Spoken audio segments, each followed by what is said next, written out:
German engineer by the name of Karl Benz had a fantasy, and he literally turned his fantasy into a fact. And in January 1886, Karl Benz was issued a patent for the Benz motor carriage, and the age of the automobile had dawned. This is a replica of that magnificent machine. And you know, before Benz ever turned his fantasy into a theory even, certainly long before he turned it into a fact, he had to ask himself a couple of questions that you and I and every other dreamer will have to go through. He had to ask himself, am I able to do this? Well, he seemed to have that innate awareness of this higher self, this image of perfection within him, and he saw himself as a person that was actually able to take and turn the fantasy into a fact. Now, he must have been a pretty courageous guy because there were no horseless carriages in those days. But then he had to ask himself, am I willing? And you see, he had to ask himself, am I willing to accept the ridicule that I'm bound to get?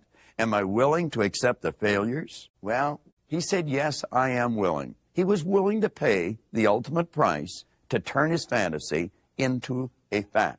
And ridicule he got. His own partner thought he had gone mad, and he had to find himself a more congenial colleague to work with. He would take this thing out in the evening. He'd take it out at night, so no one would see him. He'd escape some of the ridicule. And time after time, he couldn't get it going. He had to push it back. But it never dawned on him that he would not ultimately realize his dream. When this magnificent machine completed its first long journey with Benz at the wheel, every beat of the engine found an answering echo in the heart of the driver, as every turn of the wheels brought him closer to his goal, to the realization of what once was a fantasy.